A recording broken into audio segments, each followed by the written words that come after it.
Hello student, table पर रख दो चाहे ग्लास टो की आगे फिजिक्स वाली सारी क्लास। अब बेटा मुश्किल नहीं होगी जीने में, क्योंकि फिजिक्स बसेगी और सीने में। इसी के साथ लेके आया हूं बेटा नया टॉपिक। जो बच्चे इस वीडियो को देखने आ रहे हैं बेटा, वो इससे पहले की जो प्रीवियस वीडियो बन चुके हैं उन्हें देखें तो ये वीडियो और अच्छी समझ में आएगी, और नहीं वो देखी तो भी कोई दिक्कत नहीं है, समझ में तो भी ये वीडियो अच्छी आएगी। तो इसी के साथ बेटा आज मैं देखो कौन कौन से टॉपिक लेके आया हूं। मूल आवेश।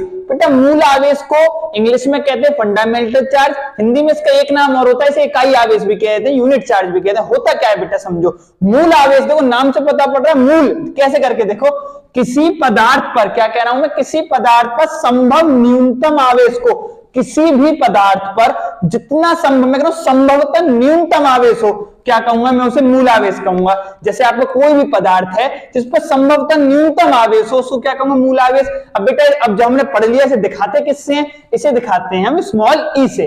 अब स्मॉल ई इसकी वैल्यू भी तो कुछ होगी, वैल्यू क्या होती है 1.6 इंटू 10 की पावर -19 कूलम। दोबारा देखो क्या वैल्यू होती है 1.6 इंटू 10 की पावर -19 कूलम। ये किसके बारे में था बेटा, मूल आवेश। अब देखो हमें पूरा इतना बड़ा चैप्टर पढ़ना है तो उसके लिए हमें स्टेप बाय स्टेप पढ़ना पड़ेगा ना बेटा। देखो हेडिंग में जानता हूं छोटी छोटी हेडिंग है, पर पूरा चैप्टर समझाने के लिए बहुत बड़ा आपके लिए एक इलाज का कार्य करेंगे कि पूरा चैप्टर आपको एक बार में समझ में आ जाएगा।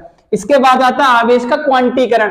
बेटा इसे इंग्लिश में कहते हैं क्वांटाइजेशन ऑफ चार्ज, आवेश का क्वांटीकरण। ये बेटा बढ़िया हेडिंग है, ये पेपर की दृष्टि से भी है, एक दो नंबर पेपर में पूछ ली जाती है, नहीं तो कोई ऑब्जेक्टिव बना देगा। इस समझने की दृष्टि से बढ़िया हेडिंग है। कैसे देखो, किसी पदार्थ पर आवेश मूल आवेश का पूर्ण गुणज होता है। पहले समझो, गुणज का मतलब होता है गुणा में, पूर्ण मतलब पूरा पूरा, पूर्ण गुणज होता है। कैसे, किसी पदार्थ पर आवेश प्लस माइनस ई हो सकता है, प्लस माइनस 2ई हो सकता है, प्लस माइनस 3ई हो सकता है, प्लस माइनस 4ई dot dot dot plus minus n तक हो सकता है। बेटा इस बात को क्लियर करूंगा, आवेश मूल आवेश का पूर्ण गुणज होता है, ये क्लियर करने वाली बात है। कैसे देखो, ये याद कहां क्लियर हो रही है, देखो यहां पे भी संख्या 1 मान लो पूरा है, 2 ले लो, 3 ले लो, 4 ले लो, क्या पूरी पूरी संख्या आ रही है ना।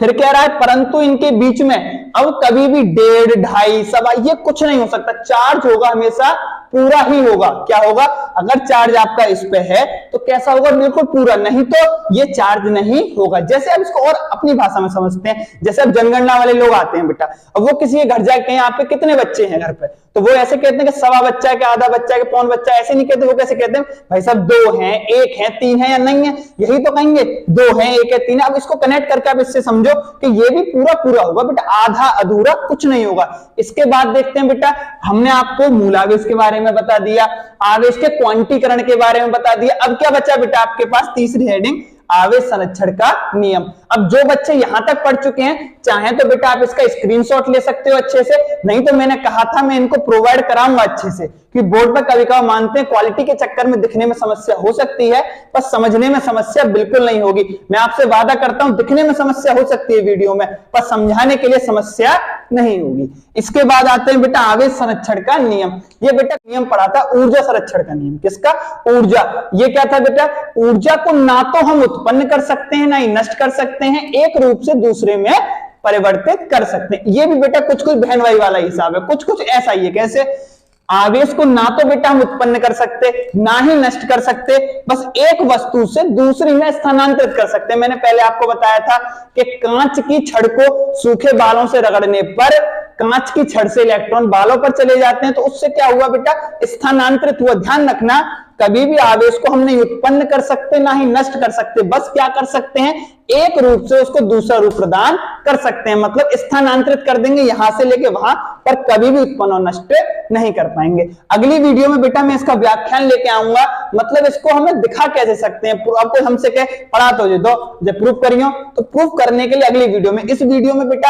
अभी मैं कुछ आपको आवेश के गुण भी बता दे रहा हूं कैसे। जैसे मैंने आपको पहले आवेश के प्रकार बताए थे, धन ऋण आवेश, अब इसी में समझो यदि आवेश समान प्रकृति के हैं। कैसे बेटा, दोनों प्लस हैं, प्लस हैं, ये कैसी प्रकृति होती है बेटा, एकदम समान। जब समान प्रकृति के आवेश होंगे वो कभी भी एक दूसरे के नजदीक नहीं आएंगे, क्या करेंगे, प्रतिकर्षित, प्रतिकर्षित।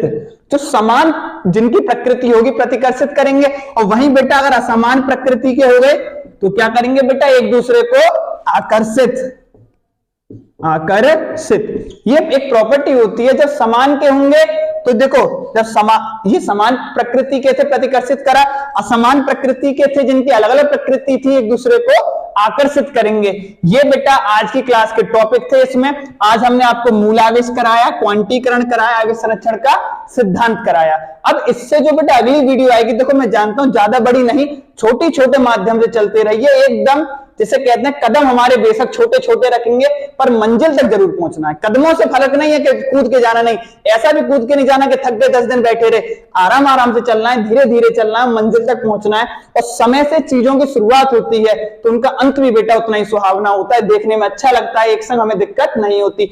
अगली वीडियो में मिलते हैं, आवेश संरक्षण के नियम के व्याख्या के संग व्याख्या करेंगे और ऐसे करते करते आपका सिलेबस आगे बढ़ता जाएगा। इसी के साथ बेटा इस ये वीडियो यहीं तक था, अब इसके आगे मिलते हैं अगली वीडियो में। रिवीजन करिए, इसको अच्छे से पढ़िए।